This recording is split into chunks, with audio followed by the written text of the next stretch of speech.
Hi, and welcome to She Said, She Said. I'm Laura Cox Kaplan.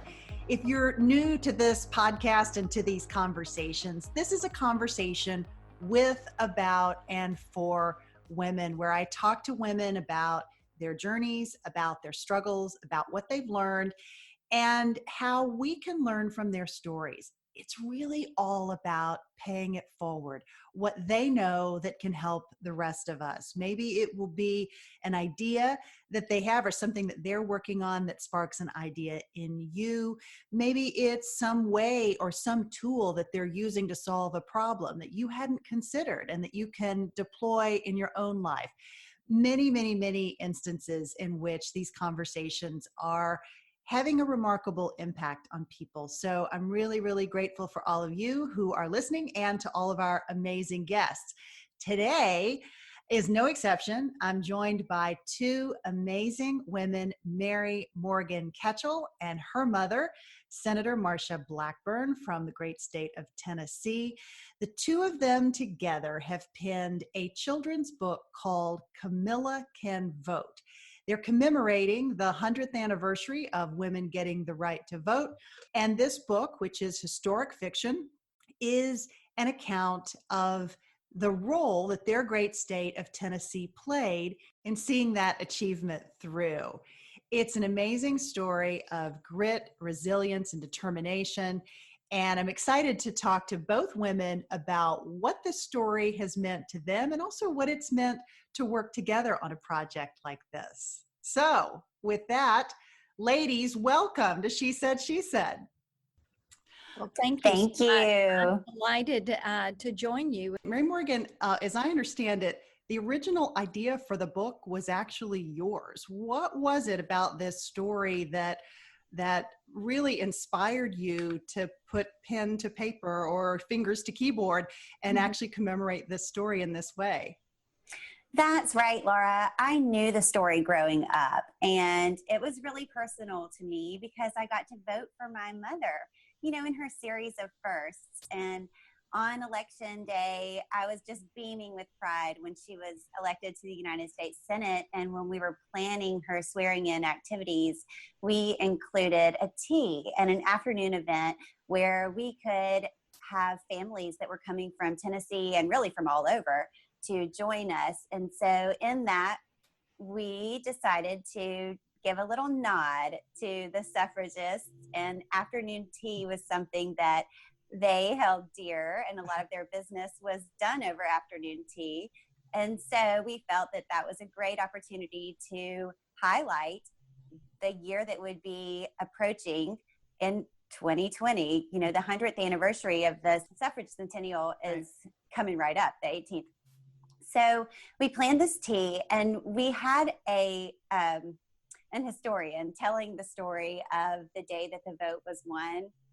And when we were watching the faces of children hearing the story, it was just captivating. But even so, looking a few feet above those children's heads to their parents.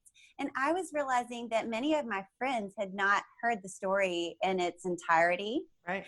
And the conversations that spawned from that event and surrounding just those few days got the wheels turning. I thought at first, it's such a vivid story and exciting and dramatic, and it all culminates on this one day in Nashville, Tennessee, and this one scene. And I thought, this could be almost like a musical.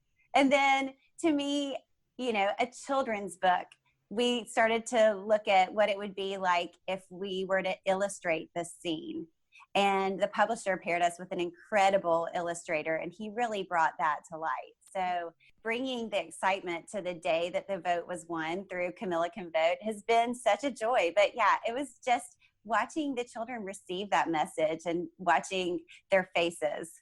And one of the beautiful things about working on this book with Mary Morgan is that what we did was to look back at some of these women who really stepped forward and for 72 years led this fight with commitment, dedication, and with grace Mhm. and diplomacy, and to see the manner in which they chose to conduct themselves and to see how they worked relentlessly to get the outcome, which was the right to vote. And they did it not for themselves. Some of those that started the movement were not alive when it finished because of the 7 decades that it took. But it was just such an inspiration to remind that not all success comes with immediate gratification. Life and big ideas are not something that you can say, it doesn't take place in a sitcom or a series setting. Many times it does take years and decades to achieve change that is going to be positive and worthwhile change. Absolutely. I mean, what an incredible story. Well, it's so interesting because the role that the state of Tennessee played in actually seeing this accomplishment through, while many people learn this in civics classes, civics is not being taught to the degree that maybe, Mary Morgan, you or I, or your mom and I actually learned about civics. There are real gaps in what kids are getting as it relates to our history. So maybe give us, not to give too much away from the book, but since it is historical fiction, right? It's a story that many people know, but a lot of people don't. So what was it that was happening in the state of Tennessee that you've commemorated in this book? So there was a 48-48 tie in the House.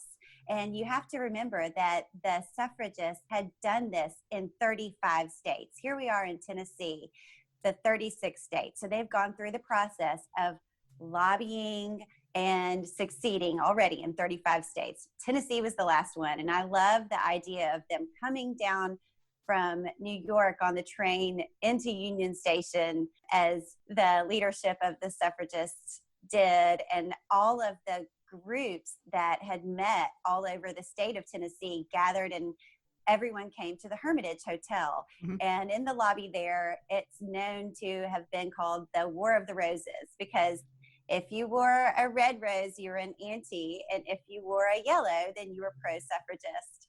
And so in the book, our little character Camilla, through a series of almost magic, I'm not going to give away too much, but she gets a bird's eye view to this scene. So here they are, the suffragists and the members of the state legislature are gathered in the lobby of the Hermitage Hotel, and there's a hustle bustle and an excitement because this is the day of the vote. And then they ascend the 72 steps to the Capitol, and the Speaker of the House is trying to table it. And there is a 48-48 tie. And the irony of this is that the youngest member of the House has just in the nick of time received a letter written by his mother, whom is referred to as Miss Febb. And she writes to her son asking him to be a good boy and help Ms. Cat put the rat in ratification. He goes in and changes his vote, and history is made that day. So Amazing. It's such an exciting story and such a dramatic scene, and I love how it just builds up, and then there's exciting. And so in the book, all the suffragists, you see them raising their arms and yay, the vote is won, and then little Camilla is there to witness it all. Yeah, it's an amazing story. So that's sort of the culmination of all of this history. But Senator, I'd love for you to talk for a second about the importance of teaching our children about perseverance and about resilience and grit, and the incredible grit and resilience that these women had in working toward a goal that many of them didn't live to see through to the end. Maybe talk a little bit about lessons to be gleaned from this story for not just our kids, but all of us. Yes, and as Mary Morgan was laying out the timeline in this history, bear in mind that these women didn't act, if you will, outside of the norms. Yes, they went to the White House, and yes, they protested, and yes, they were termed iron-jawed angels. And there's HBO did a wonderful series on this at one point. But I think the thing that is so important to realize, Laura, is they worked within the system, and they found a way to make the system, to use the existing system to achieve what they wanted to achieve. And I think that is very important and such a good lesson for children now. Perseverance is a character trait that we should seek to have. Determination is something that we should seek to have. And we should choose to focus on having the opportunity to make our dreams come true, to dream these big dreams and make them come true. But in that process, you have to be respectful of other people. You have to learn how to build a team. And yes, I believe team is an acronym. Together, everyone achieves more. Love And that. those are vital lessons. You have to realize that BEST is an acronym, better every single time. And you have to put your best effort into achieving a worthy result. So, what great lessons there are in this for our children, and to just realize anything worth doing is worth doing right, and things that are a desired outcome may not come to you immediately. You know, I really like Malcolm Gladwell's book on outliers, and it talks about the 10,000 hours of practice. Mhm. And sometimes what it requires of us is to do things, to continue pushing for something that is a worthy goal, that is going to improve society, that is going to make life better for everybody. And that is the lesson of these suffragists who fought so valiantly and so beautifully. Yeah, that's really well said. Mary Morgan, a question back to you. You all decided to have as your central character a young girl. You're the mother of two young boys. So I'm curious as to why you made the determination to have your main character a girl versus a boy. And if I can just pop in before please. she answers that, I need to pop off. But so good to join you. Thank you. Thank you so much for being with us, Senator. It's really nice to see you.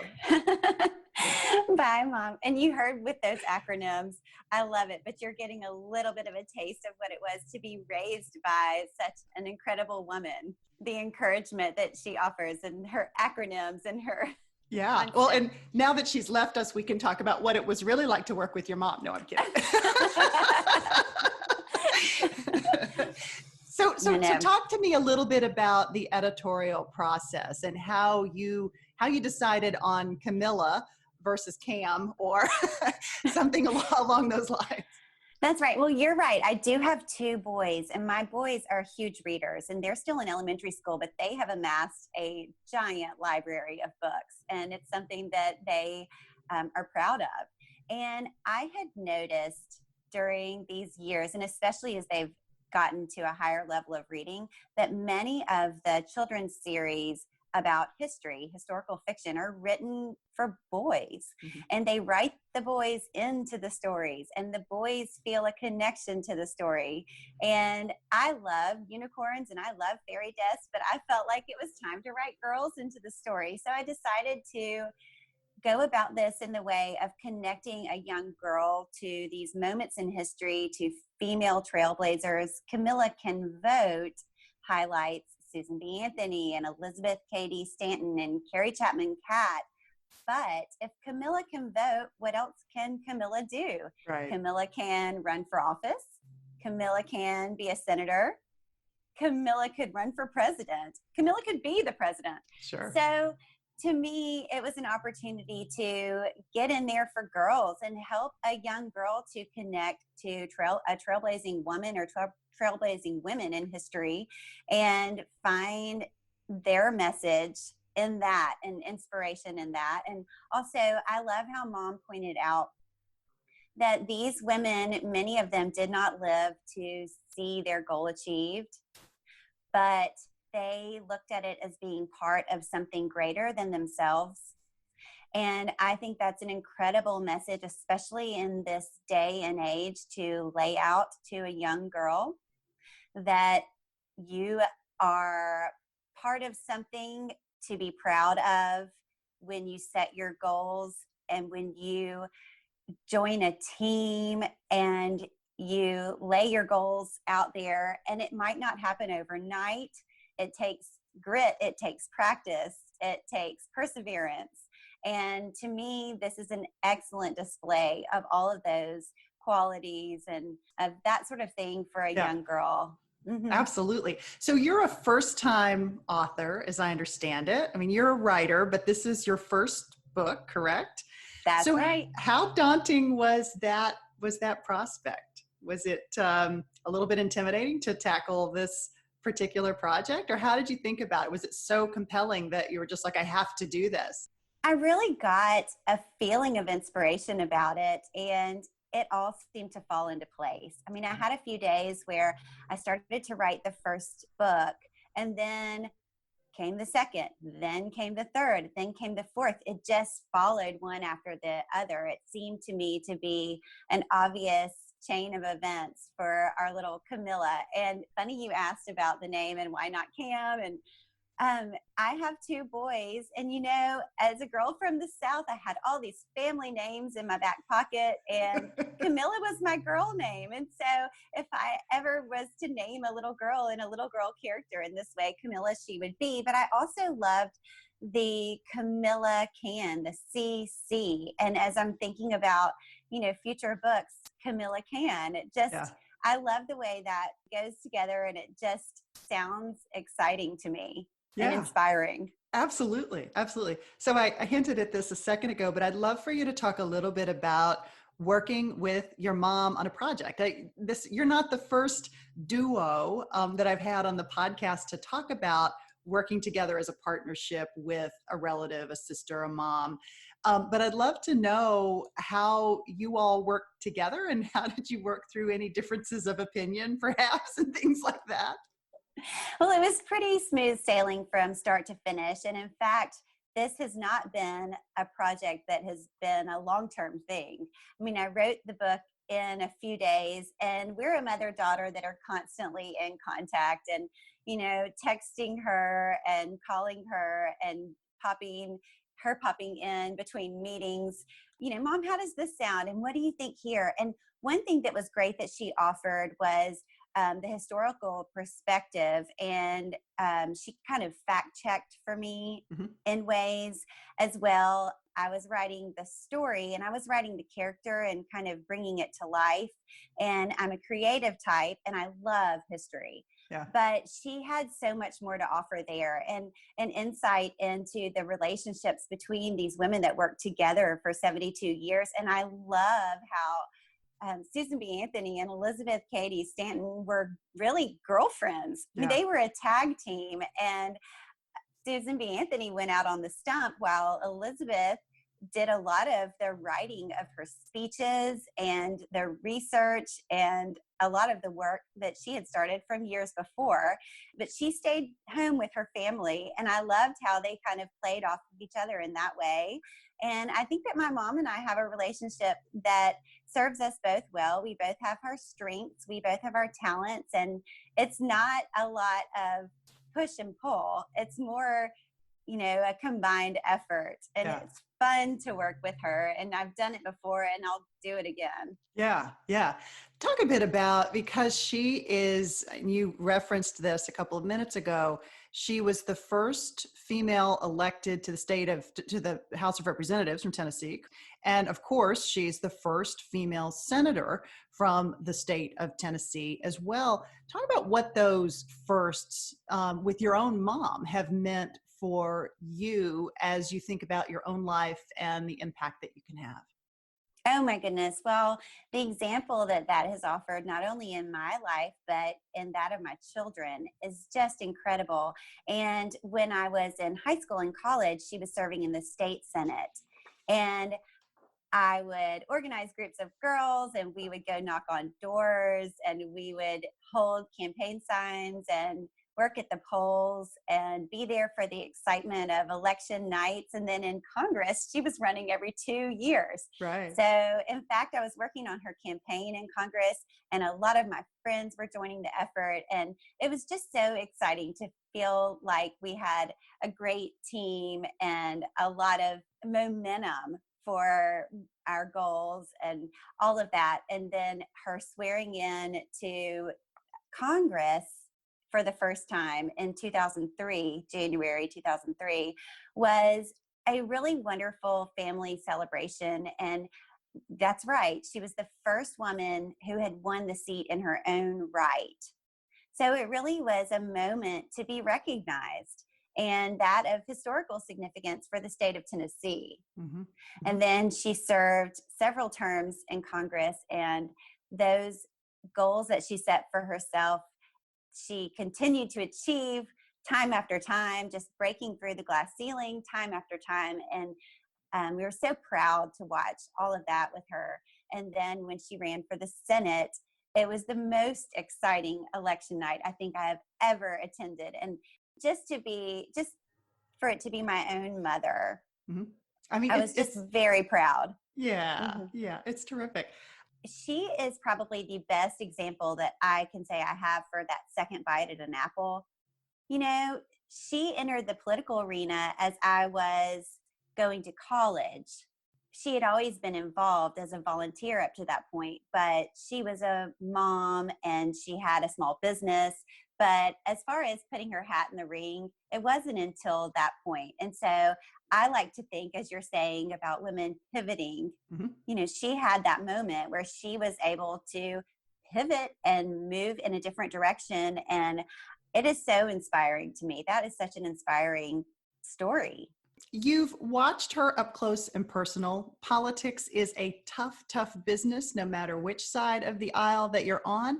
And arguably for women, it can be especially tough, and the criticism can be really personal and really, really vicious. Talk about maybe how you've seen your mom handle and plow through just the garbage that you just have to endure some of that when you're in the public eye.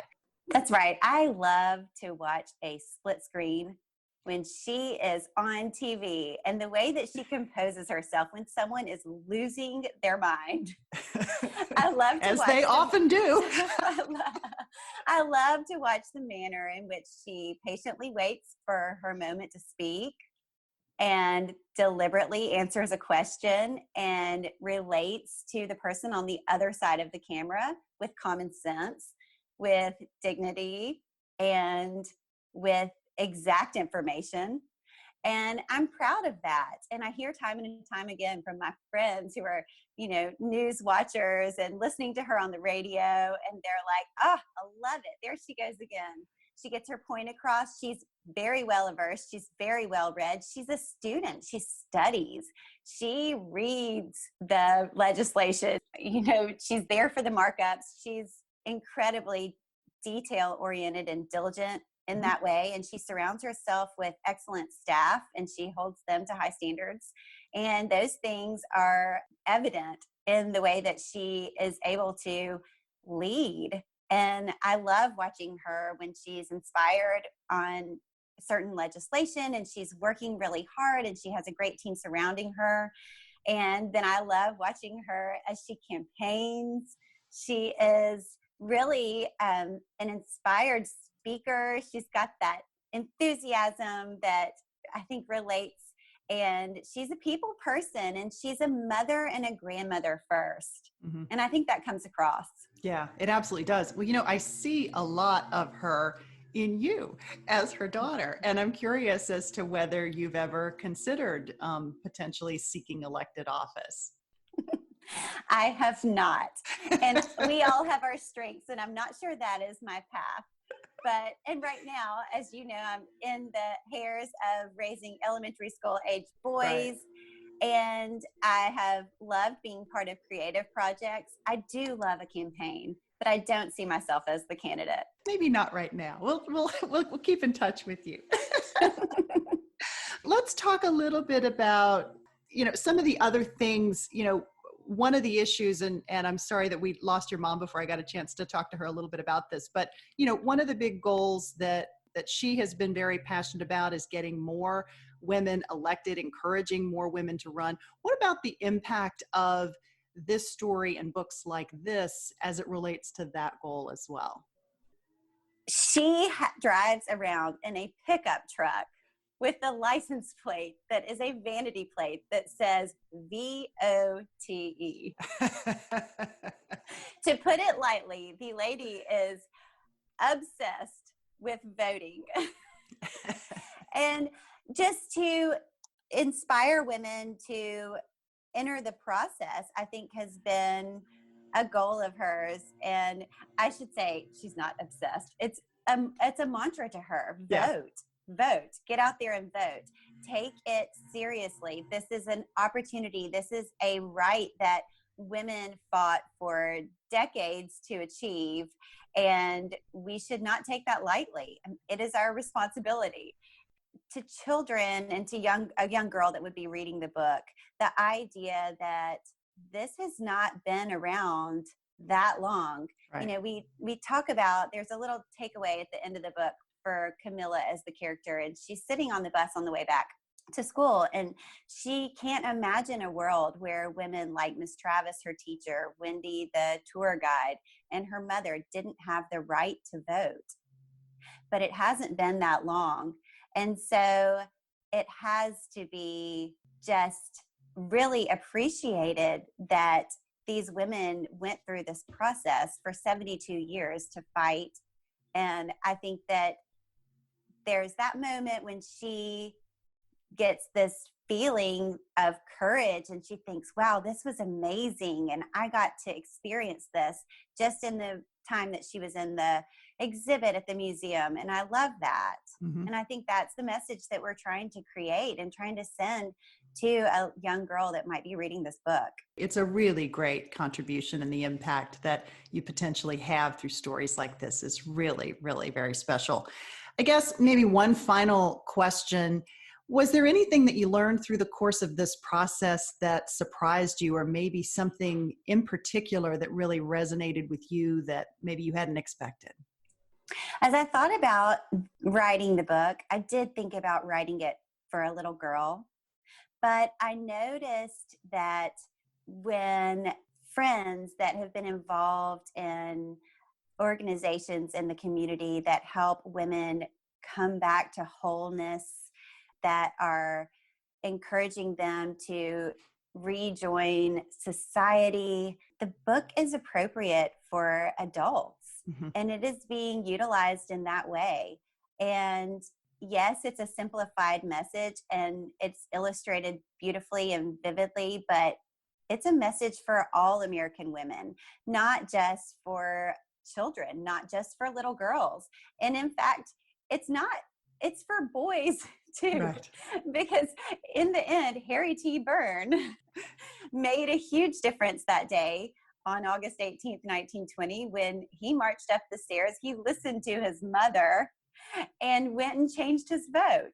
Yeah. So I feel like the book is appropriate for more readers than just for a little girl. Yeah. That was surprising to me. So maybe just really quickly, any specific plans for Camilla? What's next for her? Will there be a Camilla runs for the State House or the Senate? Or well, like I said, or the White House. The sky's the limit. When you have a can-do attitude, I believe that as well. So yes, sure, Camilla can run for office. Camilla could be a senator. Camilla can be the president.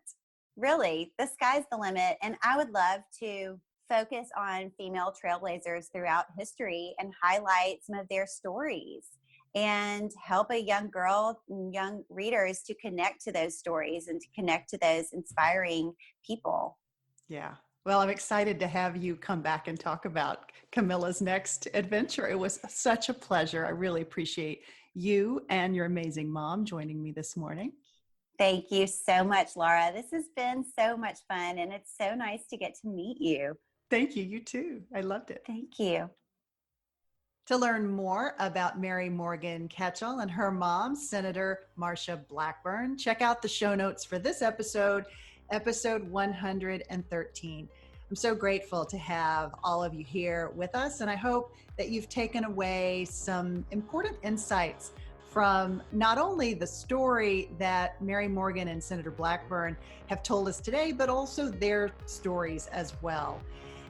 Remember, you can purchase their book, Camilla Can Vote, via the link in the show notes for this episode.